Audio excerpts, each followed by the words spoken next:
¿Qué tal, jóvenes? Historia de México 1, semana 1. ¿Qué es la historia?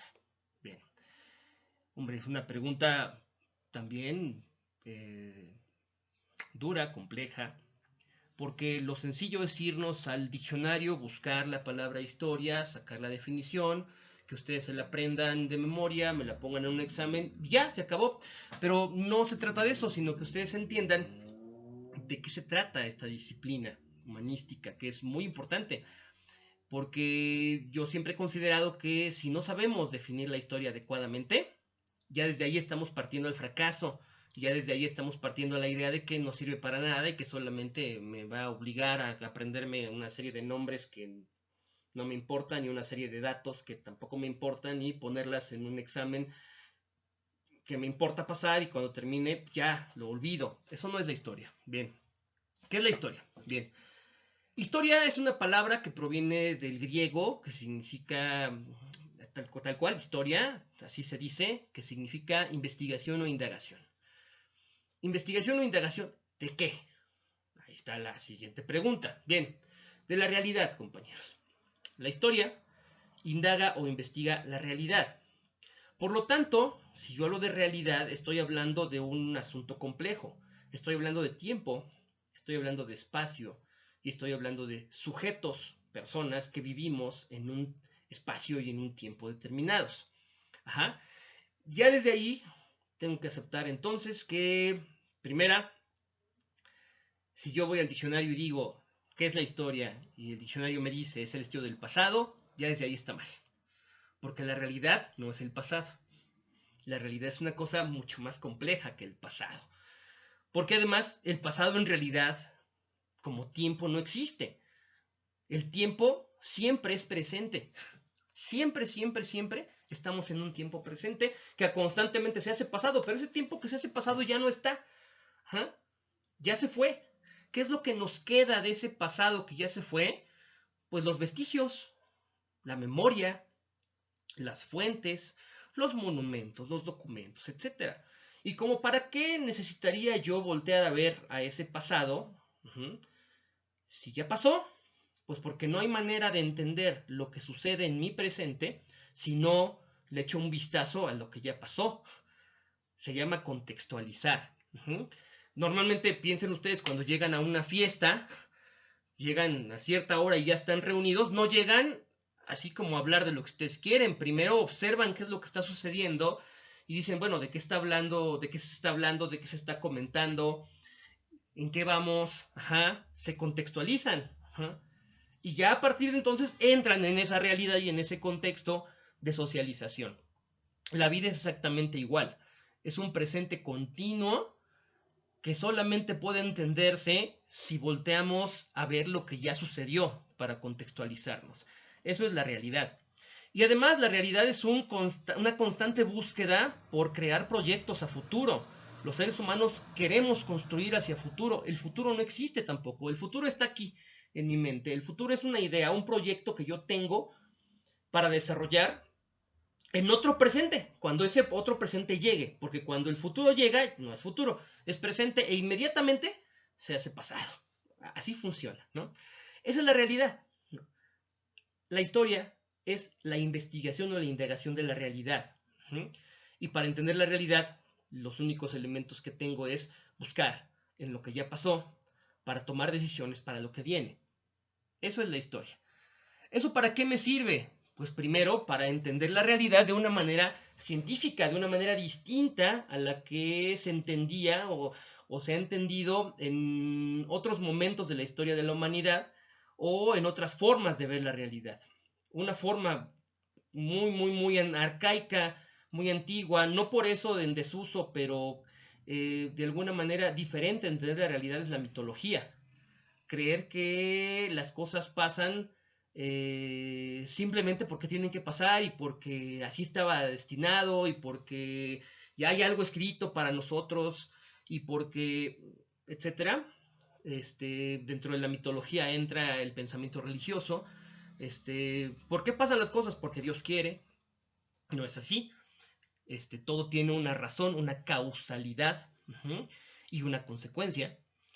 O podemos entenderla desde el punto de vista histórico, en donde ya hay una especificidad en cuanto a tiempo, espacio y sujetos, ¿no? Les cuento un ejemplo rápido para que ustedes entiendan la diferencia. Si yo te digo, en un lejano lugar, un tiránico gobernante mandó matar a todos sus enemigos. Érase una vez en un lejano lugar, un tiránico gobernante. Eso es un pensamiento mítico propio de los cuentos, por ejemplo. Ajá. En esto que te acabo de contar, no hay un tiempo determinado.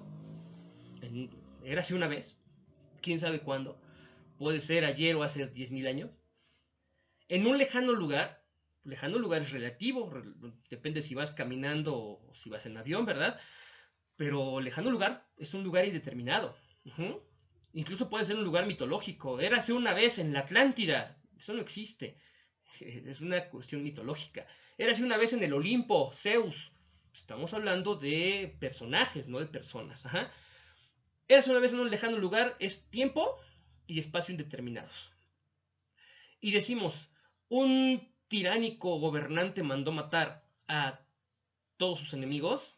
Pues, ¿quién es el tiránico gobernante? ¿Quién sabe? Hay una indeterminación.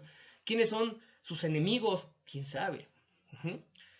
Eso es pensamiento mitológico, propio de una explicación arcaica del universo, propio incluso de la literatura. Nada más que la literatura lo utiliza con otros procesos para crear obras ficticias. El pensamiento histórico es distinto. El pensamiento histórico requiere que digamos tiempo, espacio y sujetos. Las coordenadas básicas de la historia. No es lo mismo, entonces, que yo diga, en Alemania, en el año de 1943, Adolf Hitler inició el proceso de solución final y mandó matar a sus enemigos judíos. Y murieron 6 millones o 10 millones. ¿No? ¿Sí me explicó? He ahí la diferencia. Y eso como para qué me sirve para entender la realidad. Bueno, pues me sirve para entender lo que está sucediendo hoy, a partir de lo que sucedió en 1943 o en otro momento del devenir histórico de la humanidad. Y acabo de mencionar una palabra, devenir. La historia entonces estudia la realidad como devenir. ¿Qué es el devenir? El tiempo, el espacio y los sujetos en constante movimiento, en constante presente. Ese constante presente que busca llegar al futuro y realizar proyectos observando hacia el pasado, para tomar decisiones en el constante presente, para entender el contexto en que los seres humanos nos desarrollamos. Eso es la historia. Ahora, eso es la historia como disciplina, estudia el devenir. Pero la historia también es un concepto polisémico. ¿Qué significa concepto polisémico? Que tiene muchos significados. Por lo menos tiene 6 niveles conceptuales. Porque no es lo mismo hablar de historia, así como déjame te cuento una historia. Chisme, un enredo, un rumor. Eso también, así viene en el diccionario. No es lo mismo decir historia como tal que decir historia con mayúscula como disciplina de estudio del devenir, de la realidad. No es lo mismo, ahí ya tenemos los dos primeros niveles conceptuales de la historia. Historia con minúscula, historia con mayúscula. Historia como el tiempo ese que transcurre sin que nos demos cuenta, e historia como aquello consciente, pensado, racionalizado, que nos sirve para entender la realidad. Y bueno, una vez que yo entiendo la realidad, ¿qué pasa? Pues tengo que pasar al siguiente nivel, el nivel de historiografía. ¿Qué es lo que hacemos los historiadores? Los historiadores observamos la realidad, la interpretamos utilizando fuentes del pasado para reconstruir la realidad.